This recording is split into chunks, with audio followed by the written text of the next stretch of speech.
Olá, guaibeiros, uma saudação especial a todos. Está começando o Posse de Bola aqui na Rádio Guaíba.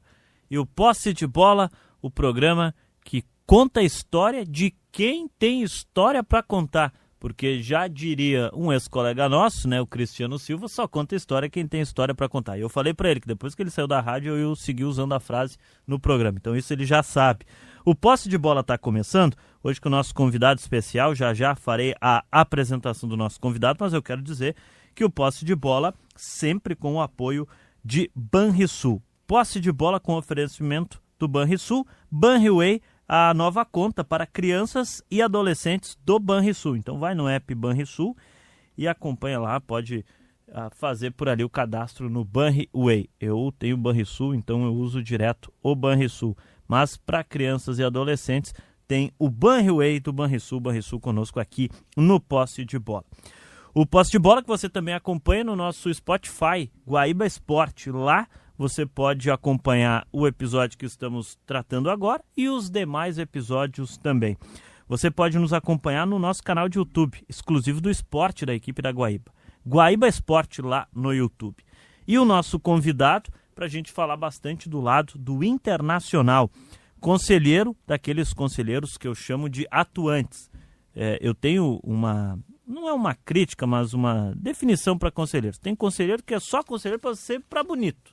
E tem conselheiro que é atuante, que está acompanhando o clube, seja de situação ou de oposição. É assim no Grêmio, é assim no Inter, na minha humilde opinião. E o conselheiro que está aqui conosco conhece muito dos bastidores do Internacional, é um desses atuantes. Tudo bem, José Amarante? Obrigado pela presença conosco aqui na Guaíba. Tudo ótimo, maravilhoso. Eu tenho uma trajetória muito extensa no Internacional, né? Eu sou conselheiro desde 2002, aí eu participei da primeira reforma pós-2000, do Estatuto do Inter em 2003, fui presidente do Conselho Fiscal 2005 e 2006, quando o Inter foi campeão do mundo. Fui vice-presidente de administração em 2013 e 2014 na reforma do Beira-Rio. Fui presidente do Conselho Fiscal 2021, 22, 23. Participei de várias comissões dentro do Internacional. Olha, tem já concorri à presidência do Inter também dentro do Conselho do Internacional. Tem uma longa história e sócio desde 1979. Sou sócio do Inter desde 1979. Conheci o Beira-Rio em 1970, quando eu vim de Alegrete para Porto Alegre. Meu segundo dia em Porto Alegre foi para conhecer o Beira-Rio. Eu e meu irmão fomos visitar o Beira-Rio. Essa é a minha história junto ao Internacional. Uma paixão que não tem preço. Um resumo da tua história, pelas minhas contas, sabe que às vezes a gente não é tão bom de conta assim, mas 24 anos no Conselho Deliberativo do clube. É um bom tempo. Bastante tempo. Um bom tempo. Viu, o Inter dá toda essa guinada, essa mudança. Sim. Que o Inter deu aí se a gente for pegar esses últimos 20, 25 anos do clube, porque 2002 quando você começa... Aliás, primeira pergunta, pra gente começar o papo, e de sócio desde 79, 79. Então mais ainda, né? Mas por que você decidiu entrar na vida política do Clube Amarante? Porque a gente fala, né? Tem um torcedor que acompanha, tem aquele que acompanha mais ali o dia a dia, mas não acaba não entrando no conselho, não querendo se envolver com a questão política do clube. E tem aqueles que acabam decidindo por entrar na vida política do clube, acompanhar. Por que tu decidiste entrar no conselho? O que te motivou para lá em 2002 tu virar depois conselheiro do Inter? Tia, isso foi um caso muito interessante, sabe, nunca ninguém me fez essa pergunta, tá? Eu reclamava muito de algumas coisas. Reclamava muito dos banheiros, reclamava muito do acesso. E tinha algumas críticas que eu fazia para as pessoas ali. E aí alguns amigos, que uns eram conselheiros, outros não, e disse assim, tia, vamos fazer o seguinte, nós vamos te eleger conselheiro e tu vai lá e resolve. E eu, não vou fazer isso. E acabei um dia, disse, não, eu quero ser conselheiro. E aí me reuni lá com um grupo de pessoas e lá em 2001 e 2002, mais ou menos, tinha um movimento chamado Inter 2000. Então eu tinha iniciado no ano 2000 nesse movimento e na primeira eleição que teve eu não estava lá na lista em 117 e não fui eleito. Na segunda eleição eu acessei o cargo de conselheiro e fiquei de lá para cá e consegui, eu acho que, resolver grande parte daquilo que eu reclamava. Claro que falta mais coisas, faltou várias outras coisas que a gente está indo. E quando teve a reforma do Beira-Rio em 2013, que eu entrei de vice-administração, aí sim eu senti na carne quanto foi, vamos dizer assim, importante para mim e para o Internacional eu ter iniciado em 2002. Que o trabalho que sucedeu naquele período ali, tu tinha que ter assim uma dedicação muito forte e uma relação muito íntima com o clube. Eu acabei me mudando em 2012, final de 12, quando eu fui convidado para ser vice-presidente de administração do Inter, eu me mudei para frente do Beira-Rio, casualmente no mesmo prédio que o Clemer morava, para ficar próximo, para me dedicar aqueles 2 anos ali, ó, sem faltar. Não tive uma falta nos 2 anos que eu fui vice-presidente do Inter, incluindo sábado e domingo. Pô, direto ali, pô, direto, o prédio ali dá 1 minuto, tu tá no complexo eu até brincava, porque é o seguinte, eu conseguia enxergar do meu apartamento, eu enxergava o Beira-Rio e sabia quando tinha as luzes em lugares ligadas ou não. Então era eu naquela posição que eu ficava, uma posição atrás, se tu olhar para o Beira-Rio, teria entre o meu apartamento e o Beira-Rio tinha o Gigantinho. Uhum. E tinha o Gelson Pires, que era do outro lado, naquele edifício que é uma escadaria, que é um conselheiro também, que fazia a mesma coisa. Então a gente sempre estava trocando figurinhas em relação a cuidar do Beira-Rio naquele período. Pô, legal, não sabia dessa história, confesso que não sabia. Ô, Marante, desde que tu chegou no Inter, assim, como conselheiro, né, dessa vida ativa politicamente do clube, o Inter mudou bastante, né? Mudou. O Inter, vamos dizer assim, ele passou por uma fase que todo mundo gosta de falar que vai ser candidato à presidência do Inter e vai profissionalizar. O Internacional é profissional há muitos anos, tá?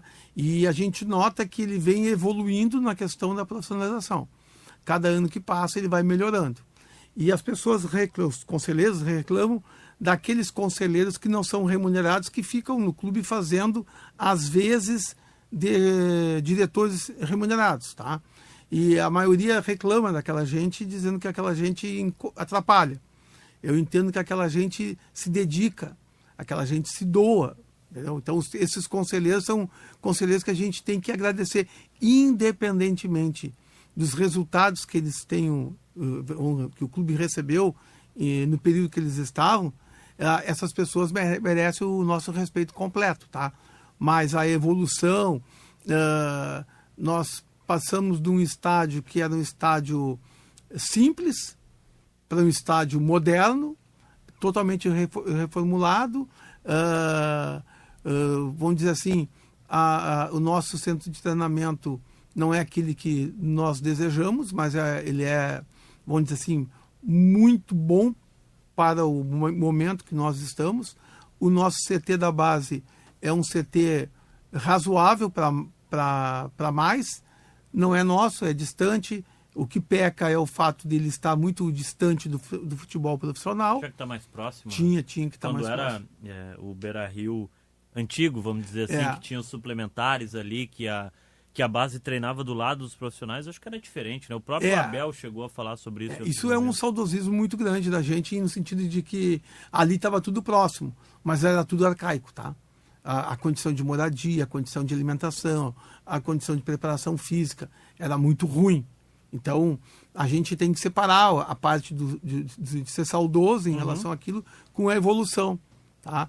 E o Internacional precisa urgentemente resolver essa questão do centro de treinamento. Isso é uma coisa que nós, colorados, devemos fazer. O Tinga está fazendo uma parte bem interessante, mas a parte que o Tinga está fazendo ela é restrita ao futebol profissional, em mudar uma hotelaria para os jogadores e melhorar a parte da academia. Mas nós precisamos muito mais. Nós temos que ter um CT. Isso é primordial para o nosso tamanho. Eu já escutei algo nesse sentido, recentemente até, de algumas pessoas que estão no clube. O Fabinho falou muito sobre isso, assim, em conversas com a imprensa, nem diretamente em entrevistas, mas em conversa ele falou, olha, eu gostaria de melhorar essa condição do CT assim e tal, para os profissionais, mas também se pensou em algo também das categorias de base, né? Porque o Inter vive esse momento da base que, por exemplo, o time sub-20 joga a Série B brasileira, né? Eu sou contra rebaixamento em base, mas beleza, os times acertaram, tem regra, tem que cumprir. Cumpriu o regulamento que acertaram. O Inter não pode jogar uma Série B de base, né? Na realidade, tu tem duas formações quando tu fala de base, tá? Tem aqueles que entendem que a base é formadora e tem aqueles que entendem que a base tem que ganhar. Eu entendo que a base tem que se acostumar em ganhar. Ela tem o papel da formação, muito importante, mas ela tem que ser competitiva para ganhar. Alguma coisa aconteceu, tá? Que nós demoramos muito para identificar. Mas nessas falas do Fabinho, eu quero fazer vamos dizer assim, um reconhecimento de quem acompanha o Internacional. O Fabinho é uma pessoa que ele está em quase todos os cantos do Beira-Rio. Se tu for ver, ele já conhece o futebol feminino, já conhece a base feminina, a base masculina, ele circula. Ele é daquela pessoa que enxerga tudo que diz respeito ao futebol. Eu nunca vi nenhum executivo do Inter conhecer tantos espaços do Inter, e mais importante, espaços distantes, né? Geograficamente distantes. O Inter tem futebol feminino no Sesc, tem a base em Alvorada e tem o CT do lado do estádio. E ele tá presente. Eu elogio muito esse fato, tá? O Fabinho, né? O Fabinho Soldado, que é do executivo, né, de futebol, do Internacional. Tem o trabalho ali em conjunto com o Abel Braga, mas ele que foi contratado para ser o titular dessa pasta, digamos assim, né? A visão dele em relação à nossa condição de base, ela é muito importante, porque quando ele faz a avaliação das coisas, ele não faz uma avaliação, vamos dizer assim, de terra arrasada. Ele faz pontuação do que está errado e o que tem que melhorar. Ele não diz que está tudo errado.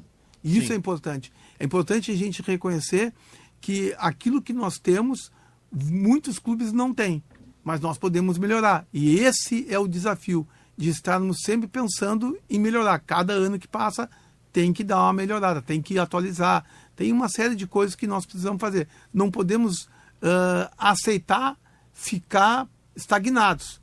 A mudança ela é necessária, a evolução é necessária, porque nós temos um futebol hoje, Paulo, mas assim, o futebol ele está muito rápido. Não é aquele futebol cadenciado, parado, ele está rápido demais.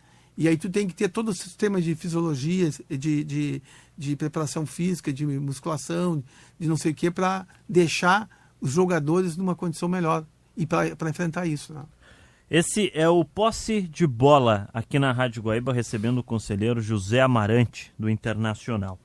O Posse de Bola, ele tem o apoio do Banrisul.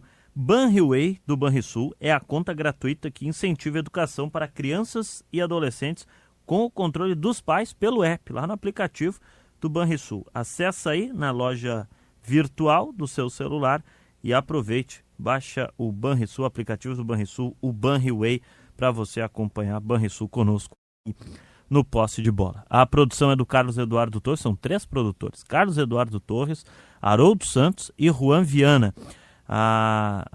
O controle da nossa gravação, né, o controle de áudio com o Guilherme Silveira, nosso famoso Fernandinho, aqui no Posse de Bola conosco, aqui na Rádio Guaíba. A mesa de áudio do Davidson Rosa, palmeirense Davidson Rosa. Amarante, falar um pouquinho da política do Internacional, que é um assunto que está sempre em voga, principalmente agora que é um momento de eleição, né? O clube agora no final do ano tem esse período de eleição. Hoje o Inter não é um clube unido politicamente, né? Ou é? Não é, né? Olha, o Internacional, esse carimbo sobre união é uma coisa que sempre acontece no período eleitoral. Se fala que tem que ter união, coisa e tal, mas o clube sempre teve a oposição à gestão e pessoas que não estão na gestão. Então, quem não está na gestão é a oposição, os que estão na gestão é a situação. Essa troca de ideias, essas divergências em relação a conduzir o clube sempre teve. E aí as pessoas vão falar o seguinte: na época que o Inter foi vitorioso, campeão do mundo, a presidência do Conselho Deliberativo era da oposição, a do Conselho Fiscal era da oposição, porque eu era presidente do Conselho Fiscal e não era da situação, e o Pedro Paulo Zacchia era o presidente do Conselho Deliberativo e não era da situação. Então, carimbar essa história de que precisa fazer a união, que a união é essencial, óbvio que a união em tudo ela é magnífica, mas eu não vejo o Inter assim tão dividido nesse aspecto. Tu queres entender isso, deixar bem claro isso, basta ver o que aconteceu com a prestação de contas do Internacional agora, que teve votos de 64 conselheiros que votaram pela reprovação das contas. E o restante aprovou. Então não é uma forma da gente afirmar de união, tá? Porque a união, ela se dá naquele momento que tu exatamente precisa convergir para ela. E aí o momento que tu tem que enxergar é o momento que tu vai fazer o exame das contas do clube. E aí tu enxerga o que é a oposição raivosa e o que é a oposição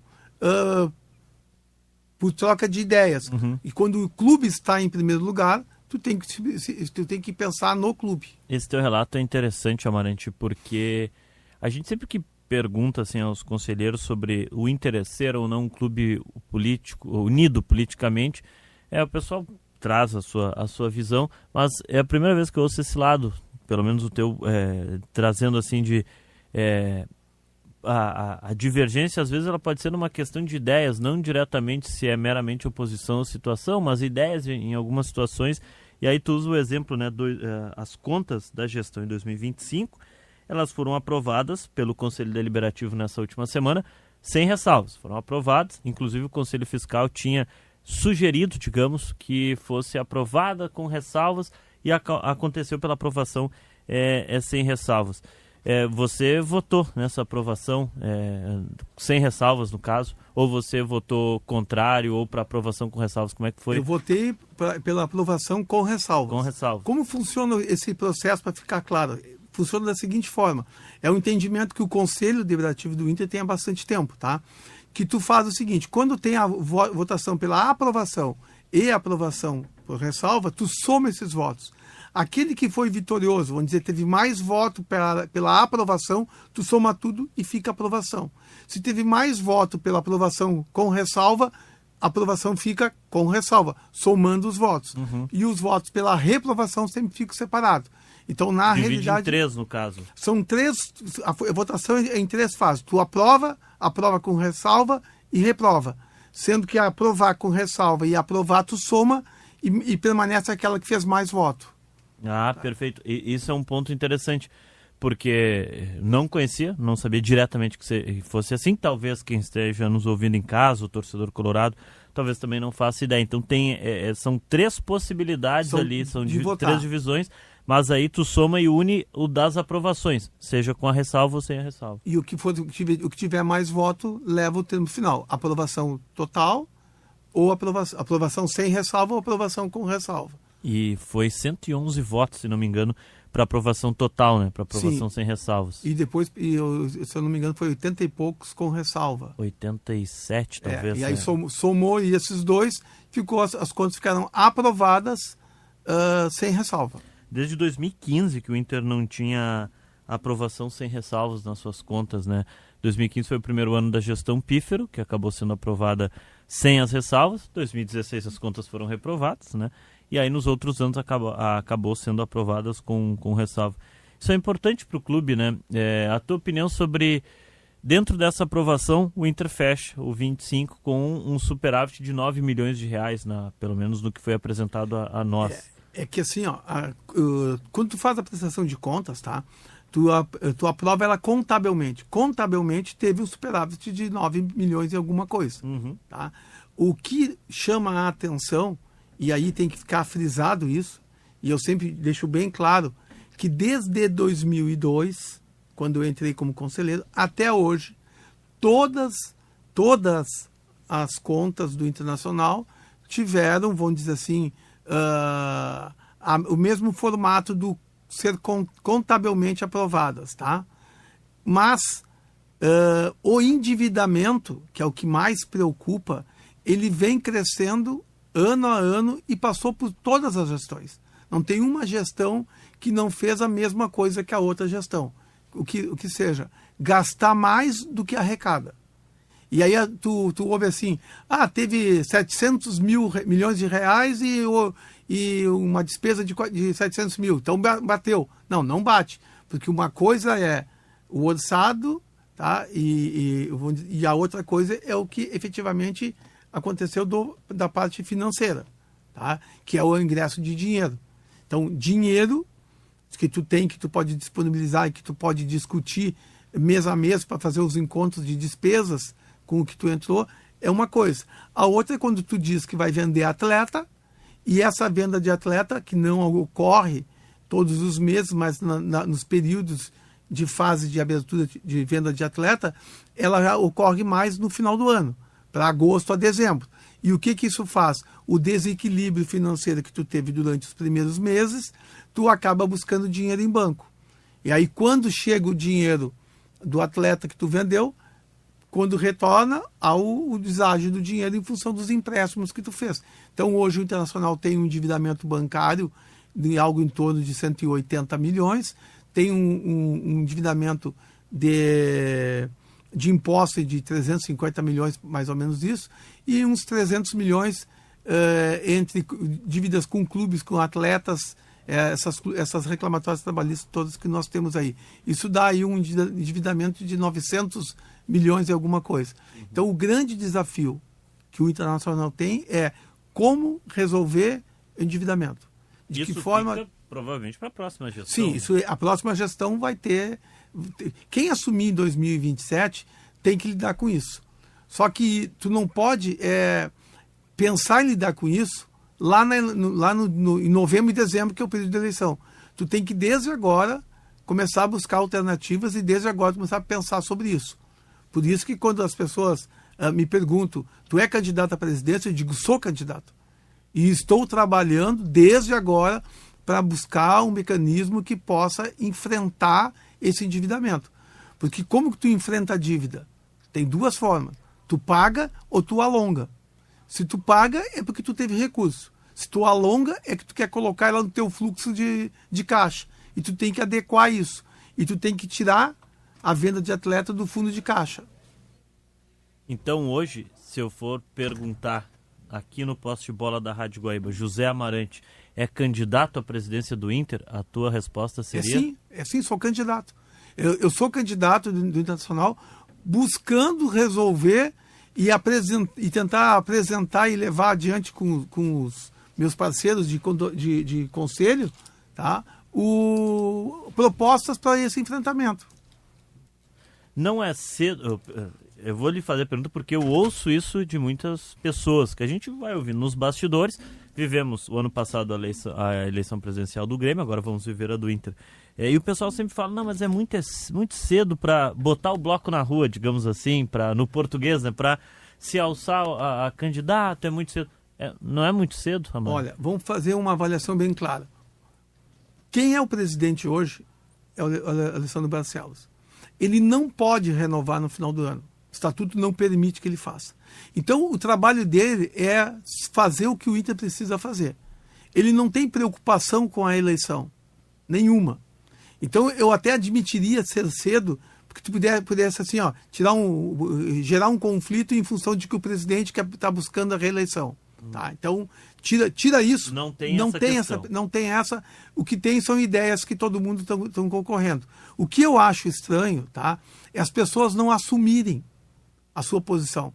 Eu assumo a posição. Eu sou candidato à presidência do Inter, estou fazendo reunião com vários conselheiros, estou fazendo reuniões com pessoas que entendem de endividamento, pessoas que entendem de bloco de grupos financeiros que compram dívidas, tá?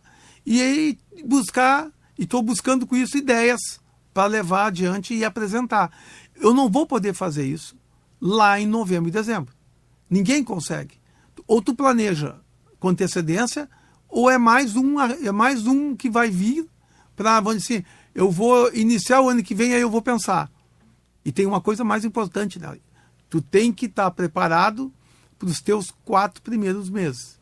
E para tu estar preparado, não vai ser em dezembro. Tu tem que começar hoje. E pelo que nós ouvimos na reunião do Conselho de segunda-feira, tá? O presidente colocou à disposição de tudo qualquer informação que quiserem fazer. Então, quem está interessado vai no clube, pede informação e começa a fazer a sua proposta de gestão para o ano que vem. E o mais interessante, por que eu antecipei bastante? Daqui a pouco eu estou encaminhando alguma matéria que ela não está de acordo com os demais. Ou então, os demais podem ter algo a acrescentar. E é mais fácil tu formatar e chegar em dezembro com tudo pronto e dizer assim, ó, a hora de apresentar para todos os sócios do Internacional, tu apresenta algo concreto, estudado, avaliado, não é um material simples, entendeu? Não é como é que a gente diz, uma fichinha que tu vai apresentar num projetor, e assim, ó, é aquilo ali, futebol é assim, assim, assim, a base é isso, porque são matérias completamente complexas. Tu tem que entender que finanças tem a ver com os atletas. Tu tem que entender que marketing tem a ver com os atletas. Tu tem que entender que a operação tem a ver com os atletas. Tu tem que entender que tudo que tu mexe no Internacional tem a ver com o resultado de atleta. E tu tem que pensar nisso. E tu tem que fazer os grupos de pessoas convergirem para essa ideia, para que todos tenham o mesmo pensamento, o mesmo caminho, para que não tenha susto depois. O que mata uma gestão incompetente é pensar que pode fazer a transição só em dezembro, e em dezembro resolver tudo e começar janeiro achando que está tudo errado. Tu tem que saber o seguinte, todas as gestões, isso é histórica, todas acertam, e tem as partes que elas erram. Então tu tem que ser humilde em aceitar, receber aquilo que está certo e ser humilde de ouvir do gestor que está aquilo que não deu certo. Ou então aquilo que ele tentou fazer e não conseguiu fazer, que tu pode incorporar ao teu projeto, né? É essa forma. Interessante esse ponto, Amarante, interessante mesmo. Estamos ouvindo José Amarante, conselheiro do Inter, e que confirma ser candidato à presidência do Internacional ao final do ano. Essa decisão, primeiro, para quem está nos ouvindo e tal, daqui a pouco iniciando na vida política, de acompanhar os bastidores do clube, qual o teu movimento? Sou o Inter, é um movimento novo, iniciou em novembro do ano passado, com um grupo de conselheiros que querem fazer uma mudança no Internacional. E o mais importante, querem fazer uma mudança transparente, muito transparente, aonde a gente está deixando bem claro para todos que nós temos que focar no endividamento do Internacional, sem esquecer do futebol. Nós não podemos esquecer, mas também nós não podemos fazer loucura sabendo que tu pode numa próxima gestão, com uma dívida que nós temos, de inviabilizar o clube. E a gente está vendo que as soluções que tem propostas em outros clubes do Brasil não é aquilo que todo mundo dizia. Não é não é simplesmente transforma o clube numa SAF. Não funciona assim. Porque absolutamente ninguém, joga dinheiro fora. E não é a palavra mágica que vai dizer que vai resolver. O Internacional precisa estar estruturado se um dia quiser pensar em formar parcerias. Ele não pode formar parcerias com pires na mão pedindo esmola. O Internacional tem que formar parceria de igual para igual. O parceiro que vier sabe quais são as responsabilidades dele e quais são os ganhos que ele vai ter e quais são os ganhos que o Internacional vai ter. Essa é a grande diferença. Do seu grupo, do Sou Inter, quantos membros no Conselho Deliberativo? Nós temos hoje... Aliás, a gente fala dos grupos, tá? De acordo com o tamanho que eles têm. Hoje, nesse exato momento, nós temos 28 conselheiros vinculados ao movimento, tá? E nós temos aí uma série de conselheiros que nós estamos conversando, e a ideia é conversar sempre com os conselheiros, para buscar para o nosso movimento, e também estamos conversando com outros grupos com o objetivo de formatar uma união, uma aliança, mas assim, ó, a aliança no sentido de fazer com que as ideias sejam iguais. Uhum. Não é aquela aliança por aliança, é a aliança de que tu vai somar pensando no internacional. A minha outra questão, e ainda sobre esse lado da decisão de ser candidato, Amarante, é nessa conversa, né, com o teu grupo e com os pares que tu vai conversando fora do teu grupo, essa decisão partiu de ti se lançar a candidato, conversou com eles antes, se chegou num acordo do teu nome, como é que funcionou essa decisão? Isso funciona assim. O que aconteceu? Nós nos reunimos lá em novembro, mais ou menos, e começamos a conversar. Iniciamos com um grupo de 8 conselheiros. A ideia era a minha candidatura à presidência. Já vinha pensando isso no ano passado. Já vinha falando sobre isso, tá? Aproveitei bem o período que eu fui presidente do Conselho Fiscal 2021, 22, 23, para se inteirar de todas as situações pelo que o Inter passava, todos os cantos, todos os espaços que o Inter tinha. Aí nós começamos em dezembro, nós já éramos 12 conselheiros, tá? No início do mês. Criamos 7 grupos de trabalho específicos, foram designados conselheiros e simpatizantes para fazer parte desses grupos de trabalho, que eles ainda estão funcionando, alguns já apresentaram o seu trabalho, e num momento oportuno agora no mês de junho nós vamos fazer uma apresentação maior de cada um desses trabalhos, porque nós dividimos o nosso grupo em categoria de base, feminino e masculino, profissional feminino, profissional masculino, marketing, finanças, jurídico, patrimonial, todas as áreas que a gente entendeu importante, nós dividimos os grupos, tá? E esses grupos estão trabalhando. E todos que estão sendo agregados ao movimento, eles estão sendo designados para algum desses grupos. Tu apresenta os grupos e diz, olha, em qual grupo tu queres participar ou quais grupos tu quer participar. É permitido que a pessoa participe de 2, 3 grupos. Mas tu sempre tem que ter o teu grupo de preferência. Uhum. Tá? E o projeto que nós temos, e estamos, vamos dizer assim, em tese hoje nós temos um projeto pronto. Tá? Mas o que a gente está fazendo? Aprimorando com cada um que chega. Então nós não vamos divulgar um projeto hoje ou amanhã finalizado. Nós vamos divulgar agora no mês de junho os projetos formatados com as ideias principais que nós temos. Dentro dessas divisões que tu falaste agora. Dentro dessas divisões, e cada grupo vai fazer a apresentação do seu projeto. Não tem assim, não tem um dono do projeto, é o grupo que tem o projeto. Porque como cada um é pai dos projetos, cada um é responsável para que o projeto seja aplicado. E aí entra a diferença. No nosso pensamento, ganhando a eleição, nós somos planejadores. Nós não somos executores. Quem executa é o corpo funcional do Internacional. Quem planeja somos nós. Essa é a grande diferença que nós temos em relação a isso. E o planejar significa acompanhar e fiscalizar. Isso é importante. José Amarante, candidato à presidência do Inter, conselheiro do Inter, está conversando conosco aqui no Posse de Bola da Rádio Guaíba. Conselheiro desde 2002, né? Anotei aqui para não esquecer. O Posse de Bola, ele tem o oferecimento do Banrisul. O Banrisul está conosco aqui no Posse de Bola. E você pode conhecer o Banriway do Banrisul, que é a conta gratuita que incentiva a educação para crianças e adolescentes com controle do app pelos pais. Acesse Banrisul, vai no aplicativo do Banrisul, conheça o Banriway, o Banrisul conosco aqui no Posse de Bola da Rádio Guaíba. Você também pode acompanhar o Posse de Bola, se daqui a pouco pegou o programa já em andamento, pode nos acompanhar na íntegra lá no Spotify, Guaíba Esporte, como os demais episódios do Posse de Bola por aqui.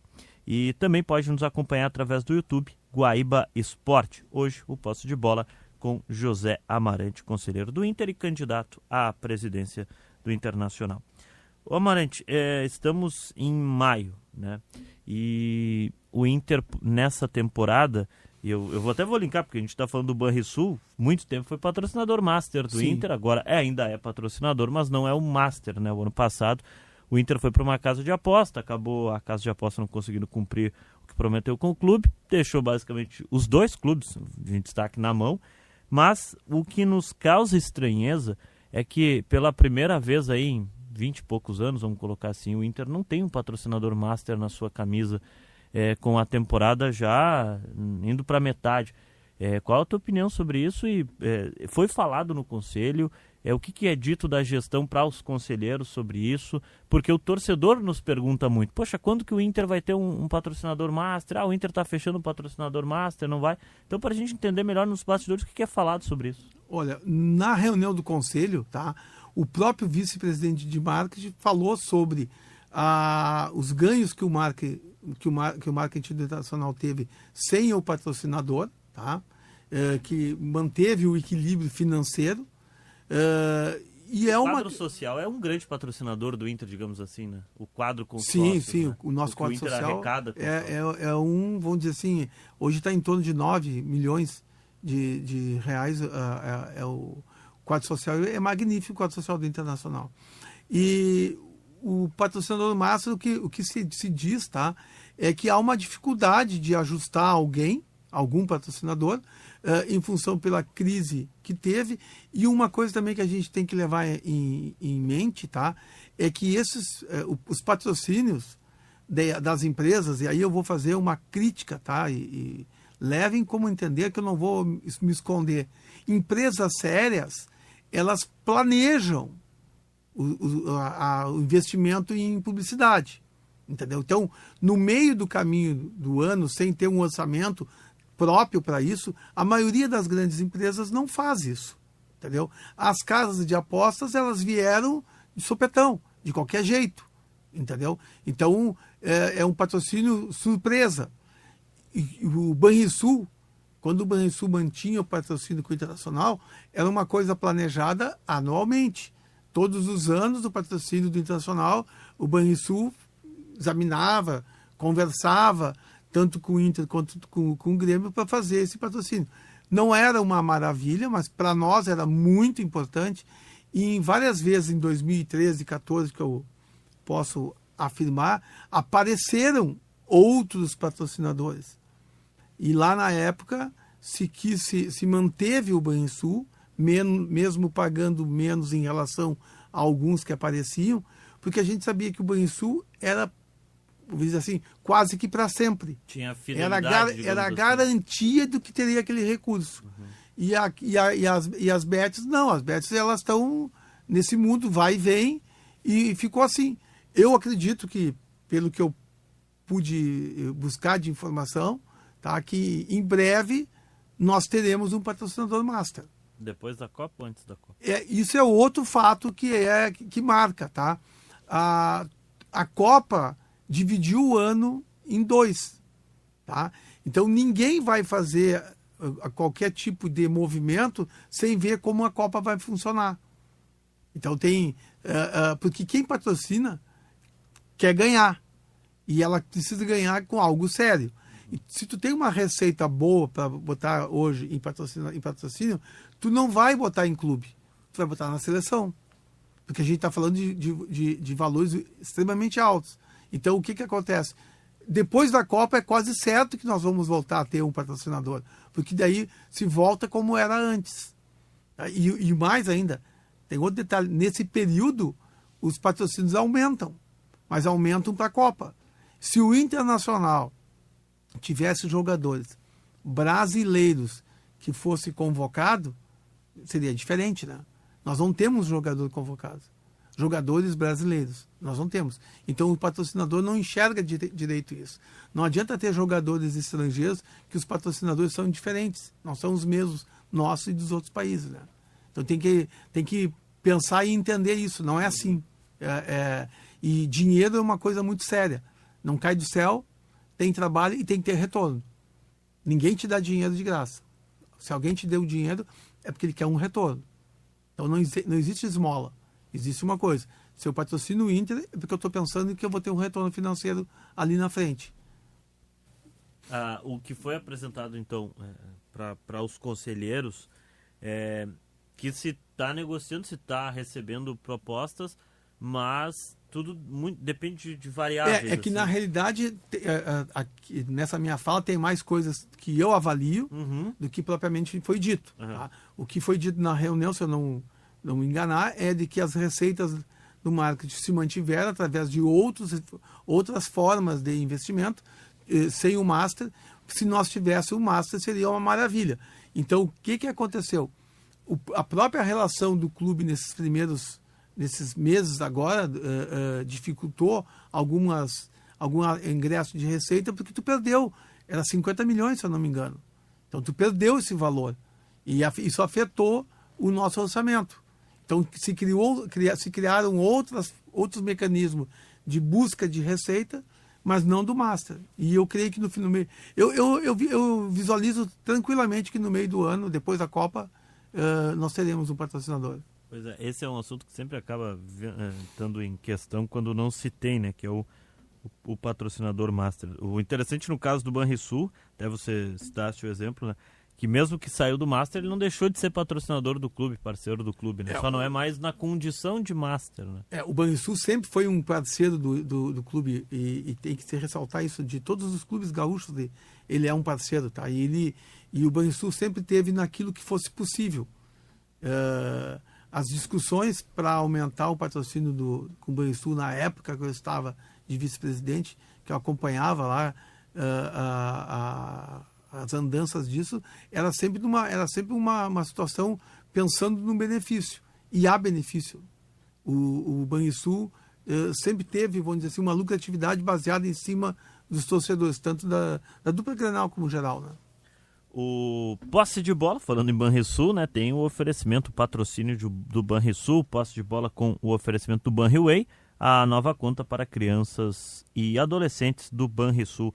Acesse no app Banrisul, o Banriway, conosco aqui no Posse de Bola. José Amarante, pré-candidato à presidência do Inter, conselheiro do Internacional desde 2002, está conosco aqui no Posse de Bola. Amarante, outra questão que já teve uma decisão para o Inter, mas também chamou a atenção e eu queria saber a tua opinião. Entre a FFU, né, que agora é Futebol Forte União, na época era Liga Forte União, Sim. Mas agora é Futebol Forte União, versus a Libra. Tinha duas opções, o Inter tinha um entendimento da sua gestão para uma, isso foi votado no Conselho, a escolha de qual clube migraria. O Inter ficou com a Futebol Forte União, tanto que o atual presidente da Futebol Forte União é o atual presidente do Inter, Alessandro Barcelos. Foi uma boa escolha do Inter esse caminho? Na época foi muito contestado esse caminho, tá? Por quê? Assim, os argumentos eram que, como o outro lado tu tinha o Flamengo, tinha Corinthians, tinha os grandes times e o lado de cá o Inter ia ficar com os times pequenos. Mas a decisão se comprovou com o tempo que foi a decisão acertada. Quando teve a votação, teve a discussão lá dentro do Conselho, eu sempre entendi que a apresentação que foi feita no Conselho, mostrando os investidores vamos dizer assim, da liga fraca, que seria essa liga do Inter com os times menores, ele tinha mais substância. E isso se comprovou agora. Foi bem claro e forte isso. E o fato do presidente Alessandro Barcelos ser hoje presidente da liga, isso para nós colorados é um fator muito importante. Por quê? A liga ela tem uma importância no futebol muito grande.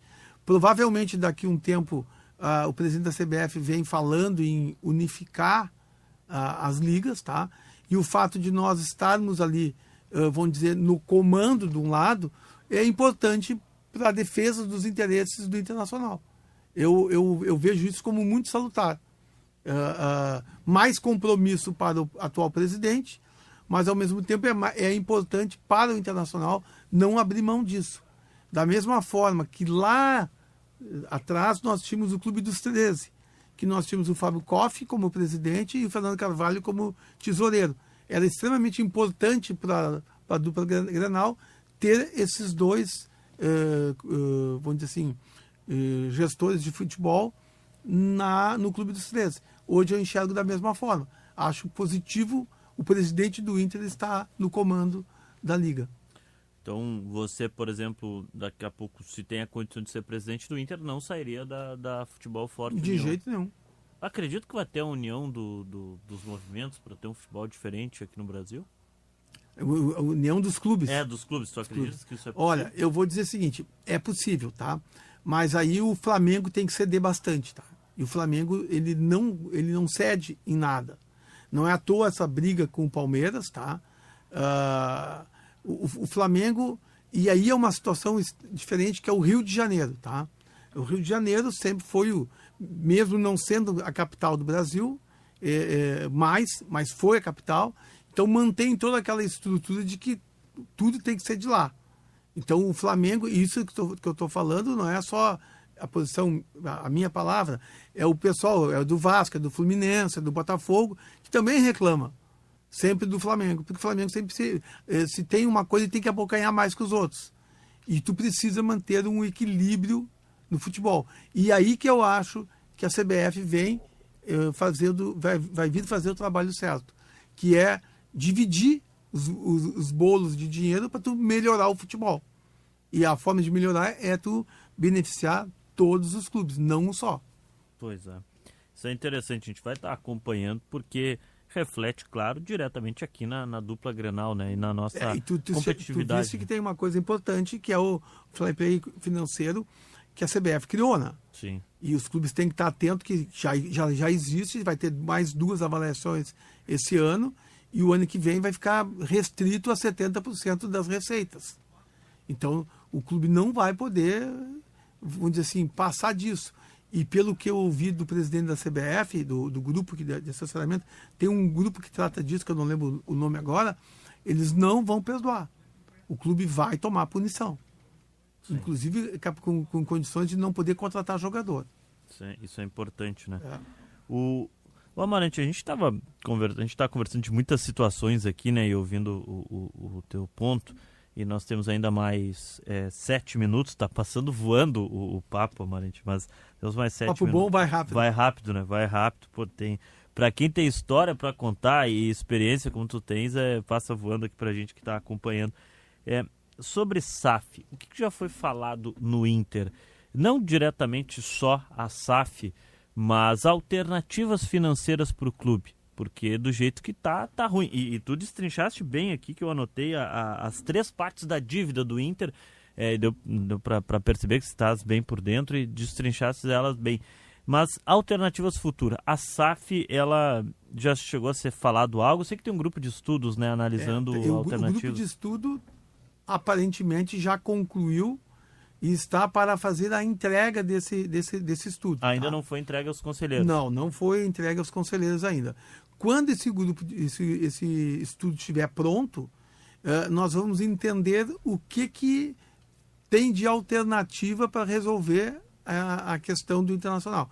Espero que o trabalho venha no sentido de que o Internacional precisa de uma reestruturação, de uma reestruturação geral, no sentido de controle de gasto, de compliance, e a partir daí de ajeitar a casa, buscar outras soluções. Não venha com aquela ideia do passo mágico, que a SAF resolve. Não, a SAF não resolve. A SAF, ela investe dinheiro para receber dinheiro. E ela não paga a conta. Tem um percentual. É só tu ver o que aconteceu com os clubes hoje no Brasil. É só olhar o Botafogo, como exemplo. Está com uma dívida de endividamento de mais de 1 bilhão e tinha SAF. Entendeu? Então o caminho não é um passo mágico. A SAF é tão ruim? Não é ruim. É que quem quer transformar o seu clube em SAF tem que preparar o clube para transformar em SAF. E tudo que for preparado é muito mais fácil. Agora, aquilo que vem colocado goela abaixo, sempre tem um problema. Alguém perde. Quem perde é a parte mais fraca.